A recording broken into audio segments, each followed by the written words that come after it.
The first time I noticed something was off. I was in the middle of my morning jog through the park. It was early, the sun just beginning to rise, casting long shadows across the path. I saw my shadow stretching out before me, but it wasn't quite right. While I was running in a steady rhythm, my shadow seemed to hesitate, almost lagging behind. I thought it was just my mind playing tricks, but when I stopped to catch my breath, it kept running for a few more seconds before halting abruptly. An uneasy feeling settled in the pit of my stomach, but I shook it off, attributing it to fatigue. A few days later, I was walking home from work under the dim streetlights when I saw it again. My shadow was mimicking actions that weren't mine. As I strolled along, it appeared to be looking around nervously, its head turning sharply from side to side.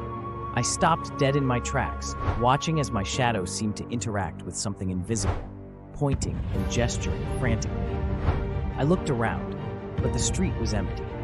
The fear started creeping in, making the hairs on the back of my neck stand up. I hurried home, trying to shake off the growing paranoia. I couldn't ignore it anymore when it happened inside my apartment. I was in the kitchen, chopping vegetables for dinner, when I noticed my shadow on the wall.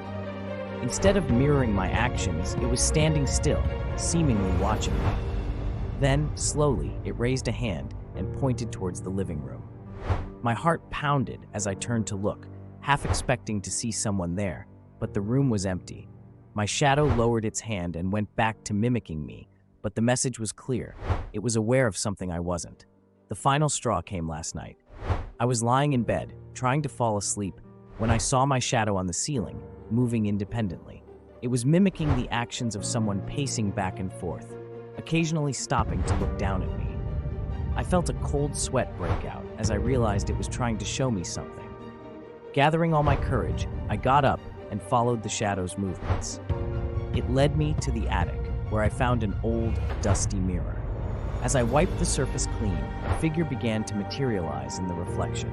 Someone I had never seen before, but who seemed eerily familiar. My shadow moved to stand beside the figure, and then it hit me. The figure was the previous owner of the house, who had mysteriously disappeared years ago.